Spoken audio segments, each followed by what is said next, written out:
नमस्कार फ्रेंड्स, कैसे हैं आप सब। आशा करता हूँ सब बहुत अच्छे होंगे। आज हम इंग्लिश की इस कड़ी में एक पोएम डिस्कस करने जा रहे हैं और उस पोएम का नाम है फादर टू सन, जो कि एलिजाबेथ जेनिंग्स ने लिखी है। किसने लिखी? एलिजाबेथ जेनिंग्स ने लिखी है। तो शुरू करते हैं, इसको लाइन बाय लाइन डिस्कस करते हैं, ठीक है। इसको डिस्कस करने से पहले सबसे पहले मैं इसकी थीम बता देता हूँ। इसकी थीम कहीं ना कहीं जो जनरेशन गैप होता है, जनरेशन गैप का मतलब एक जनरेशन का दूसरे जनरेशन से जो गैप होता है, उनके बीच में कम्युनिकेशन जो गैप होता है, ठीक है, एक फादर का एक बच्चे से, ठीक है, जो गैप होता है, कहीं ना कहीं किस प्रकार की मिसअंडरस्टैंडिंग हो जाती है, या बच्चा है वो फादर से या फादर है वो बच्चे से, ठीक है, अपने सन से ठीक प्रकार से बात नहीं करता, ठीक है, तो कहीं ना कहीं उनके बीच में कम्युनिकेशन गैप बन जाता है। उस गैप के बारे में ये सारी पोएम है एलिजाबेथ जेनिंग्स की, ठीक है। तो हम शुरू करते हैं शुरू से। I do not understand this child, मैं इस बच्चे को समझ ही नहीं पा रहा हूँ। एक पिता है वो अपने बच्चे के बारे में, अपने सन के बारे में, अपने सन से अपने बच्चे से कहता है बच्चे के बारे में, I do not understand this child, मैं इस बच्चे को समझ ही नहीं पा रहा हूँ, ठीक है।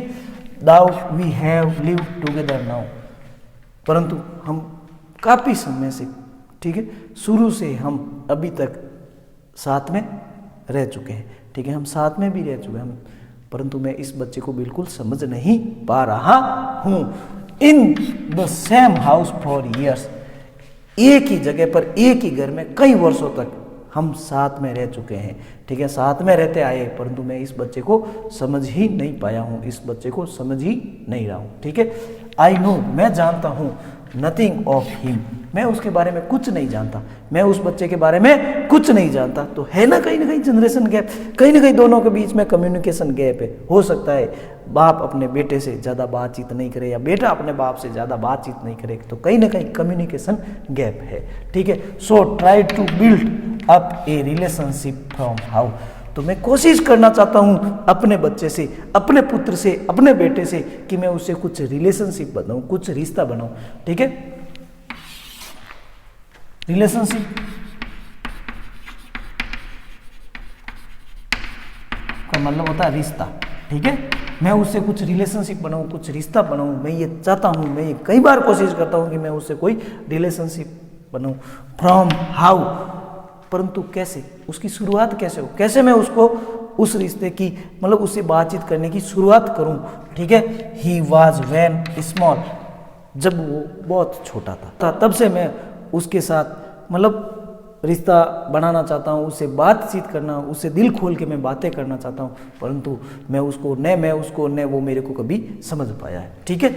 Yet have I killed the seed I spent और सोन, क्या मैंने ही उस बीज को मार दिया है। द सीड, उस बीज को, आई स्पेंड और सोन, जो बीज मैंने बोया है, जो बीज मैंने बोया है। तो यहाँ पर बीज बोने का मतलब है कि उसकी जो थिंकिंग है, मतलब मैंने मेरे हिसाब से पाला, ठीक है, जो मैंने उसको चाहा वैसी चीज़ें मैंने उसको सिखाई है, वैसे उसको संस्कार दिए। तो ये जो सीड है कहीं ना कहीं उसकी थिंकिंग और उसके संस्कारों को कहा कि मैंने जैसा चाहा उसको वैसे संस्कार दिया। क्या मैंने ही मेरे संस्कारों को मार दिया है, मैंने ही मेरे जो थिंकिंग है उसको मार दिए, यानी उसके अंदर मेरे ही तो संस्कार है, मेरी संस्कारों को क्या मैंने मार दिया है, जो मैंने ही तो बोए हैं। स्पेंड या सोन, सोन का मतलब बोना, ठीक है, सोन का मतलब बीज बोते हैं ना, तो बोना, ठीक है। यहाँ पर है थॉट को जागृत करना, उसके अंदर जो थॉट है, उसके अंदर जो संस्कार है, तो मैंने ही तो डाले, क्या मैंने ही मेरे संस्कारों को खत्म कर दिया है।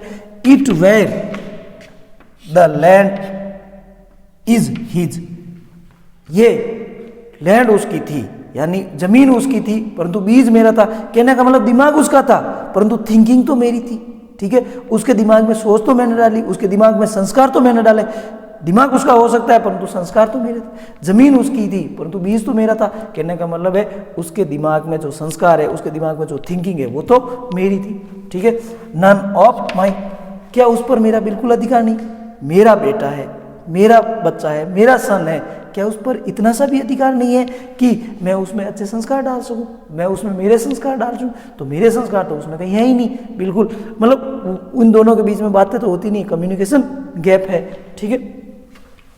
वी स्पीक लाइक स्ट्रेंजर्स, हम अजनबियों की तरह बात करते हैं। हम दोनों बात तो करते हैं कई बार, परंतु बिल्कुल कम बात करें। जैसे हम अजनबी से बात करते हैं, जैसे हम कहीं पे जाते हैं किसी अजनबी से ऐसे बात करें, भाई साहब क्या टाइम हुआ, इतना टाइम हुआ, बस उसके बाद में कुछ बातें नहीं। तो ऐसी बातें अपनों से तो नहीं होती, अपनों से तो बहुत दिल खोल के बातें होती, परंतु हम अजनबियों की तरह बात करते हैं, ठीक है, बहुत कम बात करते हैं। स्ट्रेंजर्स का मतलब अजनबी।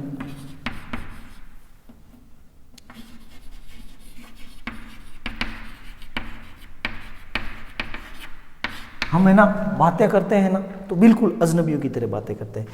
There is no sign of understanding, और हम दोनों के बीच में अंडरस्टैंडिंग तो है ही नहीं, बिल्कुल बिल्कुल ही अंडरस्टैंडिंग नहीं है। मैं क्या चाहता हूँ और वो क्या समझता है, ठीक है, वो कैसा है बन रहा है, मैं क्या उसको बनाना चाहता हूँ, ऐसा तो बिल्कुल है ही नहीं। और आज की सबसे बड़ी प्रॉब्लम ये है, ठीक है, कहीं भी देख लो कम्युनिकेशन गैप होता है। बच्चा क्या चाहता है उसका पिता कभी सुनता ही नहीं है, और पिता क्या चाहता है बच्चा कभी सुनता नहीं। ये जो कम्युनिकेशन गैप होता है ये कहीं ना कहीं धीरे धीरे धीरे धीरे इतना बढ़ जाता है, और फादर और जो सन में है दूरी है वो बहुत ज़्यादा बढ़ जाती, कई बार बहुत तो ज़रूरत है तो बच्चे को अपने बाप से, मतलब बेटे को अपने बाप से बात करने की, बाप को अपने बेटे से बात करने की जरूरत होती। तो ये कम्युनिकेशन गैप नहीं होता। जब कम्युनिकेशन गैप नहीं होगा तो वो दोनों अब एक दूसरे को समझेंगे, ठीक है, तो कहीं ना कहीं बाप की तरह बेटा होगा और बेटे की तरह बाप होगा। और कम्युनिकेशन गैप ही हो गया, दोनों एक दूसरे को समझेंगे ही नहीं तो कुछ नहीं होना। तो यहाँ पर जो इस पोइम में जो स्थिति बताई गई है, न बाप बेटे को समझ रहा है न बेटा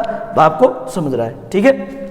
there is no sign of understanding, हम दोनों में अंडरस्टैंडिंग की कोई समझ की तो कोई साइन ही नहीं है, कोई चिन्ह ही नहीं है। साइन का अर्थ होता है चिन्ह, हम में कोई साइन की मतलब कोई अंडरस्टैंडिंग का कोई साइन ही नहीं है। In the air, in the air, यहाँ पर एयर का मतलब है वातावरण, ठीक है, जिस जगह हम रहते हैं, जिस वातावरण में हम रहते हैं उस वातावरण में अंडरस्टैंडिंग तो है ही नहीं, बिल्कुल ही न मैं उसकी बातों को समझ पा रहा हूँ न वो मेरी बातों को समझ पा। और यहाँ पर फादर टू सन है, फादर कह रहा है तो फादर ये कहना चाहता है कि मेरी जो बातें हैं वो मेरा बेटा बिल्कुल समझता ही नहीं है।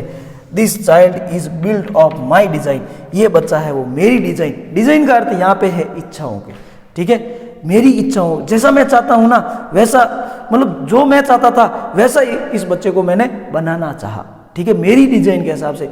मेरे दिमाग में जो था कि मैं मेरे बच्चे को ऐसा बनाऊंगा, ऐसी डिजाइन का बनाऊंगा, कहने का मतलब बच्चे को ऐसा बनाऊं, बच्चे की थिंकिंग में ऐसे बच्चों को ये बनाना चाहता हूँ जिस डिजाइन से मैं बनाना चाहता हूँ, ठीक है। येट व्हाट ही लव्स, ऐसा तो बच्चा है ही नहीं, और येट इसलिए व्हाट ही लव्स, वो जो करना चाहता है, व्हाट ही लव्स का मतलब है वो जिन जिन चीज़ों से प्यार करता है, कहने का मतलब जिन जिन चीज़ों को प्रेम करता है, यानी वो जो जो चीज़ें चाहता है, ठीक है, आई कैन नॉट से, वो चीज़ें मेरे को बिल्कुल पसंद नहीं है। यानी बच्चा जो करना चाहता है वो चीज़ें मेरे को पसंद। तो एक बाप अपने बेटे से कहना चाह रहा है कि बेटा जो करना चाहता है वो चीज़ें मेरे को तो बिल्कुल पसंद ही नहीं है, ठीक है। तो इस प्रकार इस स्टैंजा में और इस पूरी पोइम में कहीं ना कहीं एक बाप का अपने बेटे के प्रति जो कम्युनिकेशन गैप है, उन दोनों के बीच में जो कम्युनिकेशन गैप है, इसको अच्छी तरह से यहाँ पर शो किया गया, दर्शाया गया। देखते हैं अगला stanza. These are the next lines of Father to Son by Elizabeth Jennings. इस लाइन्स में एलिजाबेथ जेनिंग्स क्या कहना चाह रहे हैं वो देखते हैं। साइलेंस सराउंडिंग अस, सराउंडिंग का तो था चारों ओर, ठीक है। पहले तो ये साइलेंस का अर्थ होता है चुप्पी, ठीक है, चुप्पी, शांति, एकदम चुपचाप हो जाना, ठीक है। सराउंड्स यानी चारों तरफ। हम जहाँ रहते हैं वहाँ चारों तरफ एकदम चुप्पी छाई हुई है, शांति छाई हुई है, यानी कोई कुछ नहीं बोलता, यानी न मैं उससे न वो मेरे से ज़्यादा बोलता है, ठीक है। I would have him prodigal, prodigal का अर्थ होता है, प्रोडिगल का अर्थ होता है फिजूल खर्ची करने वाला, फिजूल खर्च करने वाला। एंड आई वुड हैव, मैं उसको स्वीकार कर लूंगा, ठीक है। प्रोडिगल यानी फिजूल खर्ची करने वाला भी मैं उसको स्वीकार कर लूंगा। वो फिजूल खर्ची करता है, मेरे को कोई प्रॉब्लम नहीं, मैं उसको स्वीकार कर लूंगा। Returning to his father's house, परंतु शर्त यह है कि वो अपने पिता के घर लौट जाए, यानी इस घर को घर बनाए, वो मेरे से बातचीत करे, मैं भी उससे बातचीत करूं, वो मेरे को समझे, मैं उसको समझूं, ठीक है, मैं उसको जिस स्थिति में वो है मैं स्वीकार करता हूँ। ठीक है, द होम ही न्यू, ये जो घर वो जो जानता है, यानी शुरू से जन्म से जो उसका घर है। ठीक है, rather than see him make and move his word, इसके अलावा कि वो अपना ही अलग संसार बनाए। ठीक है, वो अलग अपना संसार नहीं बनाए, वो मेरे पास आए, मेरे साथ रहे, मेरे घर को घर बनाए। मैं उसको चाहे वो किसी भी स्थिति में, चाहे वो फिजूल खर्ची करने वाला है, मैं उसको स्वीकार करता हूँ। ठीक है, I would forgive him too, और मैं उसके हर गलती को मैं नज़रअंदाज कर दूंगा। ठीक है, हर गलती को मैं माफ़ कर दूंगा। फॉरगिव का अर्थ होता है माफ़ करना, फॉरगिव का अर्थ होता है माफ़ करना। मैं उसकी हर गलती को माफ़ कर दूंगा। ठीक है, माफ़ करना, मैं उसकी हर गलती को माफ़ भी कर दूंगा। सेपिंग from sorrow a new love, और उसको किसी भी प्रकार का सोरो का अर्थ होता है दुख, सोरो का अर्थ होता है दुख, उसको किसी भी प्रकार का दुख, टेंशन, चिंता होगी, उसको भी मैं प्यार से निपटा दूंगा। ठीक है, सोरो की जगह लव, मतलब सोरो को लव से प्रतिस्थापित कर दूंगा, उसकी जगह सोरो की जगह लव, प्यार भर दूंगा। ठीक है, उसको किसी भी प्रकार का दुख होगा उसको मैं समझूंगा और उसको प्यार से सॉल्व आउट करने की कोशिश करूंगा। फादर एंड सन, पिता और बेटा, यानी हम ऐसे रहे जैसे मैं पिता हूँ वो मेरा बेटा बन के ऐसे रहे। हालांकि मतलब रिश्ते में जो फादर एंड सन ही है, परंतु वास्तु में जो इनकी स्थिति है दो अजनबियों की तरह रहे। तो पिता यही चाहता है, पिता की हार्दिक इच्छा यही है कि हम पिता पुत्र जैसे ही रहें। ठीक है, वी बोथ मस्ट लिव, हम दोनों पिता पुत्र की तरह ही रहें, यानी मैं पिता की तरह व्यवहार करूँ, वो पुत्र की तरह व्यवहार करे, और हम दोनों में कम्युनिकेशन गैप नहीं हो, ये कम्युनिकेशन गैप बिल्कुल कम हो जाए। ठीक है, ऑन द सेम ग्लोब, हम इस सेम पृथ्वी पर रहते।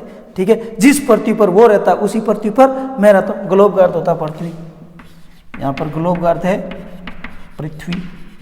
ठीक है, जिस पृथ्वी पर, जिस ग्रह पर वो रहता है उसी ग्रह पर मैं रहता हूँ। ठीक है, एंड द सेम लैंड, और उसी जमीन पर, लैंड का अर्थ होता है जमीन, जिस जमीन पर वो रहता है उसी जमीन पर मैं रहता हूँ। He speaks I can not understand, वो बोलता है कि मैं समझ नहीं पा रहा हूँ। ठीक है, my self Y anger grows from, वो बोलता है कि मैं अपना आप को समझ नहीं पाता हूँ। ठीक है, why anger grows from grief, grief का अर्थ होता दुख,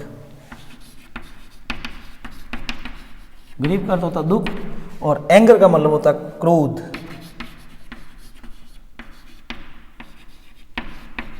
तो पिता कहीं ना कहीं ये कहता है कि मैं ये नहीं समझ पाता हूं कि मुझे दुख में क्रोध क्यों होता है। ठीक है, दुख में क्रोध क्यों होता है। ठीक है, we each put out an empty hand, हम दोनों खाली हाथ रह जाते हैं। Longing for something to forgive, ये लॉन्गिंग है ना, लॉन्गिंग का अर्थ होता है कामना करना, कामना करना। ठीक है, और फॉरगिव का अर्थ मैं पहले ही लिखा चुका हूँ, माफ करना, क्षमा करता। और हम ऐसी कामना करते हैं, हम दोनों मतलब इम्पटी हैंड, खाली हाथ ही निकल जाते हैं, ऐसी कामना करते हैं कि कहीं ना कहीं कुछ ऐसा हो जाए और हम दोनों एक दूसरे को माफ कर दे। ठीक है, तो ये थी आज आपकी पोएम फादर टू सन। तो सबसे पहले भी बताया था और अब और बता देता हूँ, इसकी जो थीम है ना वो कहीं ना कहीं जनरेशन गैप है, जनरेशन गैप कह सकते हो, या इसको कम्युनिकेशन गैप,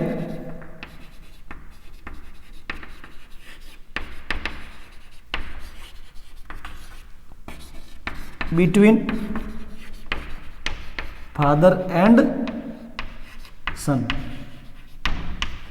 पिता और पुत्र के बीच में जो कम्युनिकेशन गैप होता है, तो कहीं ना कहीं कम्युनिकेशन गैप इस पोएम की थीम है। तो ये थी आज हमारी poem Father to Son by Elizabeth Jennings. अगर वीडियो आपके लिए थोड़ा सा भी हेल्पफुल रहा तो चैनल को सब्सक्राइब करें और वीडियो को लाइक जरूर करें। धन्यवाद।